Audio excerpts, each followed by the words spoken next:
주님께서 여러분과 함께 또한 사제의 영과 함께 루카가 전한 거룩한 복음입니다. 주님 영광 받으소서. 그때 예수님께서 제자들에게 말씀하셨다. 내 말을 듣고 있는 너희에게 내가 말한다. 너희는 원수를 사랑하여라. 너희를 미워하는 자들에게 잘해주고 너희를 저주하는 자들에게 축복하며 너희를 학대하는 자들을 위하여 기도하여라. 내 뺨을 때리는 자에게 다른 뺨을 내밀고 내 겉옷을 가져가는 자는 속옷도 가져가게 내버려 두어라. 달라고 하면 누구에게나 주고 내 것을 가져가는 이에게서 되찾으려고 하지 마라. 남이 너희에게 해주기를 바라는 그대로 너희도 남에게 해주어라. 너희가 자기를 사랑하는 이들만 사랑한다면 무슨 인정을 받겠느냐? 죄인들도 자기를 사랑하는 이들은 사랑한다. 너희가 자기에게 잘해주는 이들에게만 잘해준다면 무슨 인정을 받겠느냐? 죄인들도 그것은 한다. 너희가 도로받을 가망이 있는 이들에게만 구워준다면 무슨 인정을 받겠느냐? 죄인들도 고스란히 되받을 요량으로 서로 구워준다. 그러나 너희는 원수를 사랑하여라.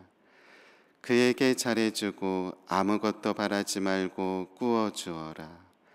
그러면 너희가 받을 상이 클 것이다. 그리고 너희는 지극히 높으신 분의 자녀가 될 것이다. 그분께서는 은혜를 모르는 자들과 악한 자들에게도 인자하시기 때문이다. 너희 아버지께서 자비하신 것처럼 너희도 자비로운 사람이 되어라. 남을 심판하지 마라. 그러면 너희도 심판받지 않을 것이다. 남을 단죄하지 마라. 그러면 너희도 단죄받지 않을 것이다. 용서하여라. 그러면 너희도 용서받을 것이다. 주어라. 그러면 너희도 받을 것이다. 누르고 흔들어서 넘치도록 후하게 되어 너희 품에 담아주실 것이다.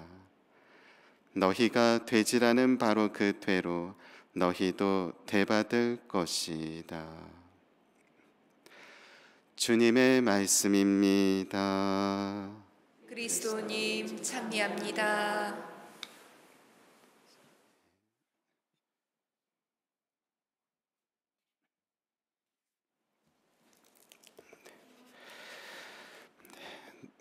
오늘 연중제 7주일 독서와 복음 말씀은 우리로 하여금 원수 사랑에 대해 생각하도록 이끕니다.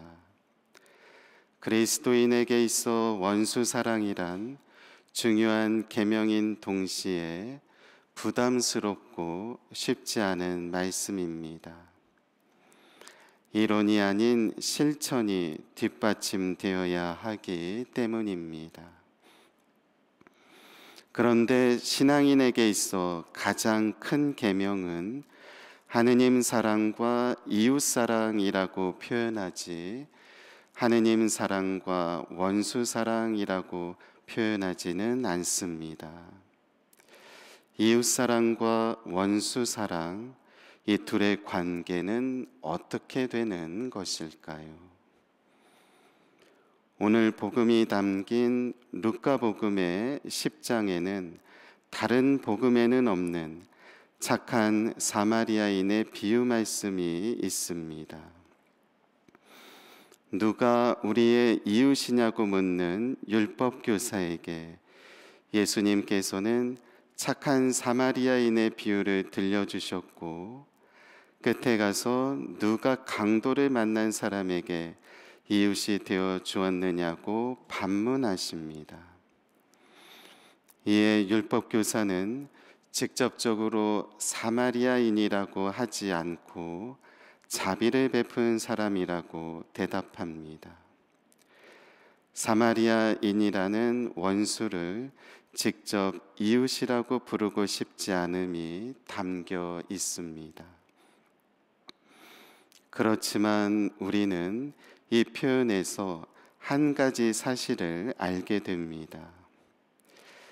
이웃이 자비를 베푸는 사람을 의미한다면 나의 원수도 그 자비를 입을 수 있을 뿐 아니라 오히려 나에게 자비를 베푸는 이웃이 될 수 있다는 사실을 말입니다. 오늘 제1독서인 사무엘기 상권 26장에는 사울 왕의 목숨을 살려준 다윗의 모습을 볼 수 있습니다. 앞서 24장에서도 사해 근처 엔게디라는 산성의 한 동굴에서 다윗은 사울 왕을 해칠 수 있었지만 그의 겉옷자락만 자르고는 놓아주었습니다. 그런데도 사울 왕은 이번에는 하킬라라는 언덕에 다윗이 숨어 있다는 정보를 듣고 또다시 부하들과 함께 다윗을 잡으러 갔고, 이에 다윗은 이번엔 무자비하게 행동할 수 있었으나 이렇게 말을 하며 사울 왕을 또 놓아줍니다. 그분을 해쳐서는 안 된다. 누가 감히 주님의 기름 부음 받은 이에게 손을 대고도 벌받지 않을 수 있겠느냐. 우리는 누군가 싸우다 멈출 때 가끔 이런 말을 합니다. 내가 누구 체면을 봐서 봐주는 거야. 다윗은 사울 왕을 보며 하느님을 생각했습니다. 주님의 기름 부음 받은 이에게 손을 대었을 때 슬퍼하실 하느님의 마음을 헤아렸습니다. 그리하여 다윗은 원수에게 자비를 베풀었고 사울 왕은 그 원수로부터 자비를 입었습니다. 하느님 사랑이 이웃 사랑을 넘어 원수 사랑으로까지 나아간 것입니다. 오늘 복음에서 예수님께서는 원수에게 잘해주고 아무것도 바라지 말고 구워주라고 하십니다. 그러면 우리가 받을 상이 클 것이라 하십니다. 우리는 나와 너와의 관계에서 제3자가 대신 해결해 주기보다는 상대가 직접 반응해 주기를 원합니다. 그러기에 원수가 직접 잘못했다부터 시작해서 손해배상을 다 해주기를 바라는데 예수님께서는 이에 대해 고개를 저으십니다. 한 가지 놓치고 있다는 것입니다. 바로 나와 너의 관계에는 항상 하느님이 동행하신다는 사실을 말입니다. 그래서 오늘 복음의 끝에 예수님께서는 다음의 말씀을 들려주십니다. 주어라, 그러면 너희도 받을 것이다. 누르고 흔들어서 넘치도록 후하게 되어 너희 품에 담아주실 것이다. 너희가 되지라는 바로 그 되로 너희도 되받을 것이다.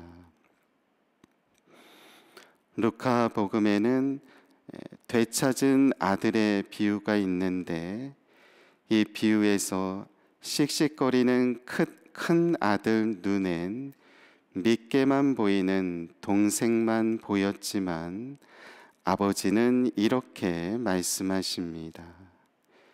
얘야, 너는 늘 나와 함께 있고 내 것이 다 내 것이다. 그리고 예수님께서는 십자가 상에서는 비유가 아닌 바로 본인의 삶으로 이를 실천하시어 하느님 아버지께 청하십니다. 아버지, 저들을 용서해 주십시오. 저들은 자기들이 무슨 일을 하는지 모릅니다. 연중제 7주일인 오늘, 때론 나와 너라는 이웃관계가 원수로 지내는 사이가 됐을 때 나의 곁에 또 너의 곁에 항상 계시는 하느님을 바라보고는 다시 서로 자비를 입고 자비를 베푸는 이웃이 되시면 좋겠습니다. 오늘 제2독서인 코린토 1서 말씀으로 마치겠습니다.